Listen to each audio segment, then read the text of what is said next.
Nadhani unaweza kuwa umewahi kusikia kwamba punje akidonoa mahindi mawili ndio miaka ambayo utaishi wewe. Yaani utajiri ambao utaishi nao ni kwa miaka miwili. Kama punje akila mahindi 10 ndivyo hivyo ambavyo wewe utaishi miaka hiyo 10.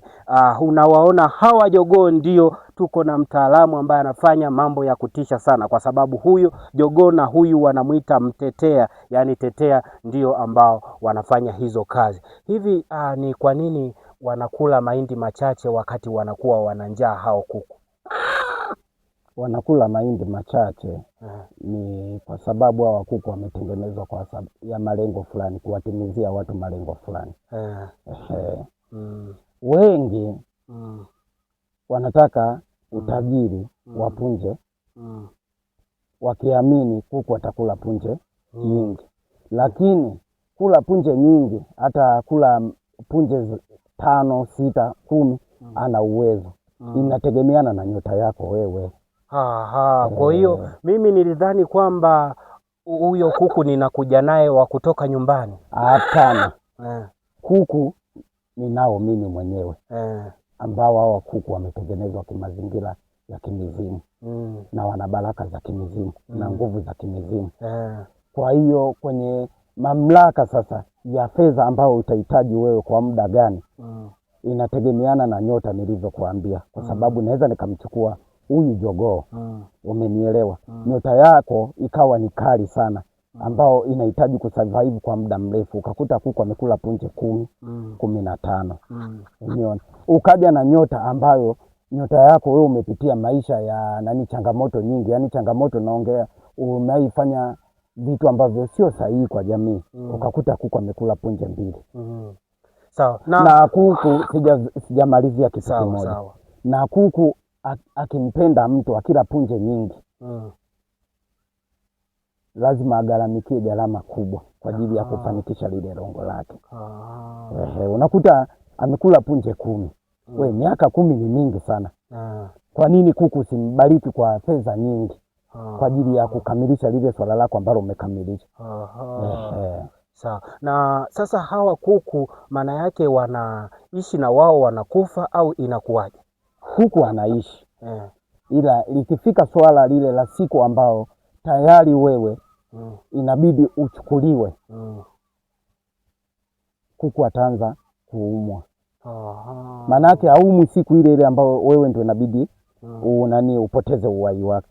Kuku ataanza kuumwa siku kama zimebaki 3. Ndo ataanza kuumwa, kujisikia vibaya. Sawa. Akiwa kwenye himaya yangu mimi ndo ndapata utambulisho wa kusema yule mtu ambaye alikuja kuchukua utajiri wa miaka 10 tayari zoezi lake la kumaliza mkataba wake ndo linaishia hapa. Sawa. Hivi hawa kuku wakati unaongea wanakuwa wanatikisa kichwa kama hivi, anapiga makelele, wanaelewa kile tunachoongea hapa? Wanaelewa vizuri sana. Kwa sababu nimekupokea kwa imani yangu mimi na imani ya kimizimu, na umepokelewa vizuri. Ila akija mtu baki hapa, kuku anaweza akawa na vurugu. Umeona? Yaani akija mtu mbaya, hawa kuku hawa kwanza wanachomfanyia huyo mtu mbaya ni kitu ambacho wana nguvu. Kwanza hawa kuku wana nguvu. Umemwona huyu jogoo apigi kelele. Ametulia tu. Ila nikimwamrisha hapa anaweza kapiga kelele. Na nikisema ongea anaweza kaongea kitu chochote ambacho wewe utataka umuulize. Kweli? Kweli. Lakini siwezi nikakuambia aongee saizi wakati wewe umekuja kwa masuala ya kuniuliza, na kuna kitu ambacho kilikufanya wewe unitembelee mimi, na mimi nimekukaribisha vizuri. Mtazamaji wangu, naomba ubonyeze maneno yaliyoandikwa subscribe hapo. Tupo na mtaalamu huyu ambaye anafanya maajabu makubwa sana. Hivi mbali na kutoa hizo mali ambazo kupitia punje za kuku, mwingine anayekutazama hahitaji hizo mali, tayari ana mali lakini anasumbuka na magonjwa na nini, unamtibia kwa aina gani ya matibabu? Kuna aina nyingi za matibabu. Kuna aina za matibabu ya miti shamba. Na kuna aina za matibabu za kutumia nguvu yangu mimi. Umenielewa? Nguvu yangu mimi namaanisha baraka yangu mimi.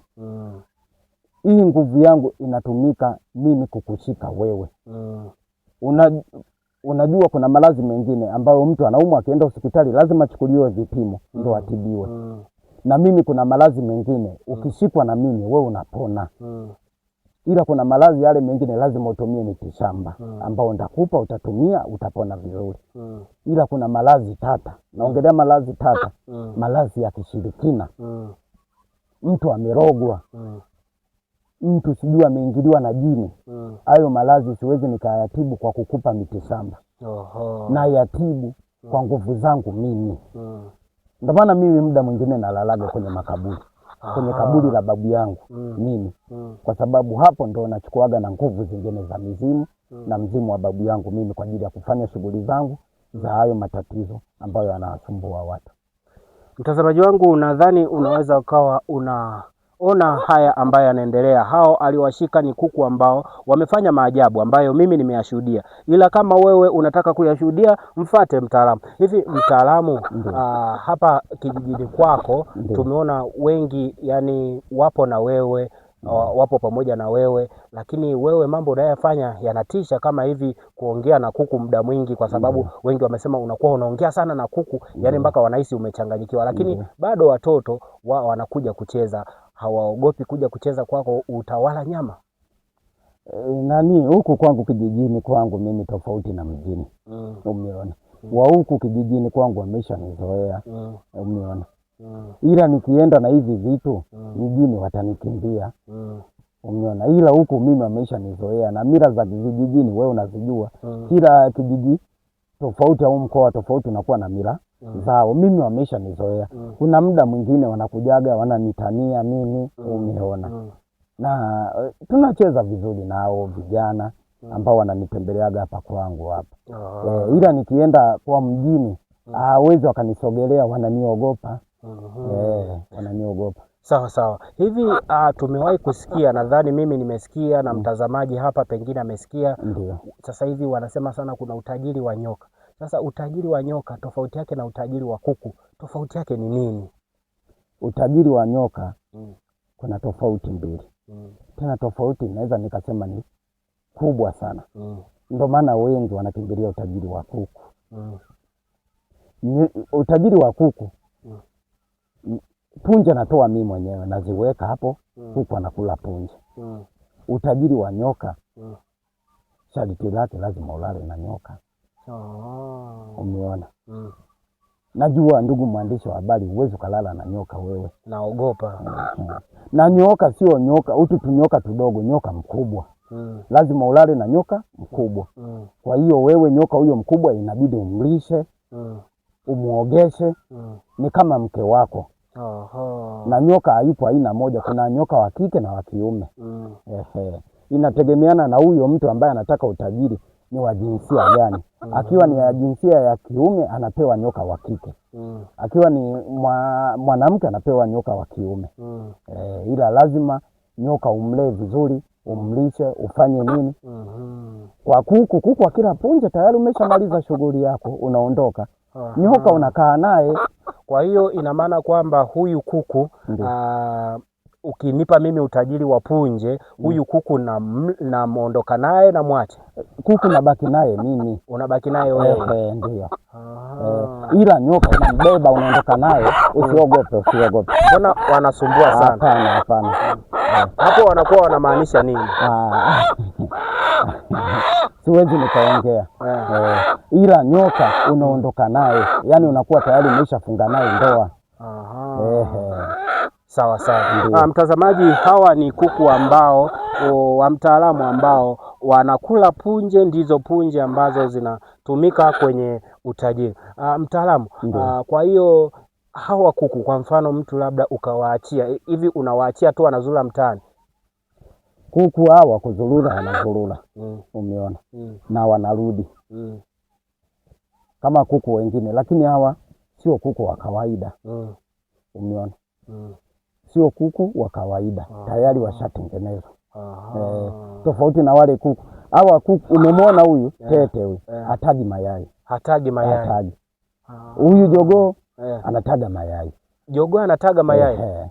Na kuatamia anatamia huyu tete. Yaani jogoo anataga mayai, tete ndo anatamia mayai. Umeona utofauti na wakuku wa kawaida. Hapo utofauti. Sasa kama wanazunguka mitaani, labda mtu akapata tamaa, akaona supu, akasema wakamate awachinje, nini kinatokea?